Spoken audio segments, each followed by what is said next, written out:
একজন কুমার জঙ্গলের মধ্যে মাটি খোঁড়ার সময় খুবই চমৎকার সুন্দর একটি পাথর পেল।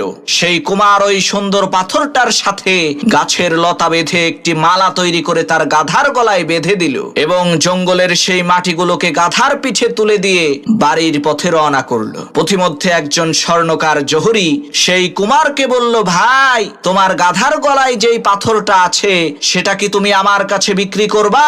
তখন সেই কুমার বলল, হ্যাঁ, বিক্রি করব, তবে দাম কিন্তু 100 টাকা। তখন সেই স্বর্ণকার জহুরি বলল, আরে মিয়া, 50টা টাকা দেব, দিবা নাকি কও? তখন সেই কুমার বলল, না ভাই, এত অল্প দামে পাথরটা আমি বিক্রি করব না। এই বলে সেই কুমার সামনের দিকে রওনা করলো। পথিমধ্যে আরেকজন স্বর্ণকার জহুরি সেই কুমারকে বলল, ভাই, আমি তোমাকে 1000 টাকা দিচ্ছি, বিনিময়ে তোমার গাধার গলায় থাকা ওই পাথরটা আমাকে দিয়ে দাও। কুমার বলল, ঠিক আছে, নিয়ে যাও। কিছুক্ষণ পর প্রথমের সেই স্বর্ণকার এসে বলছে, কি ভাই, পাথরটা কি বিক্রি করে দিছো নাকি? কুমার বলে, হ্যাঁ। তা কত টাকা বিক্রি করছো?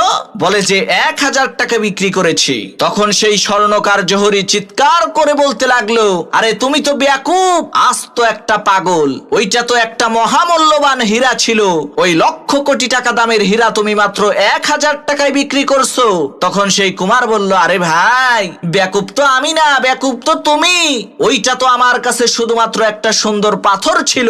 ওইটার যে কত মূল্য তা তো আমি জানতামই না। কিন্তু তুমি ওই পাথরের মূল্য জানার পরেও শুধুমাত্র 50 টাকার লোভ সামলাতে না পেরে লক্ষ কোটি টাকার সম্পদ হারাইছো। প্রিয় ভাইরা আমার, আমরা ওই বেয়াকুব স্বর্ণকার জহুরির মতোই। আমরা জানি জান্নাতের মূল্য যে কত, কিন্তু 50 টাকার সামান্য এই তুচ্ছ দুনিয়ার লোভ সামলাতে না পেরে আমরা চিরতরে জান্নাতকে হারিয়ে ফেলি।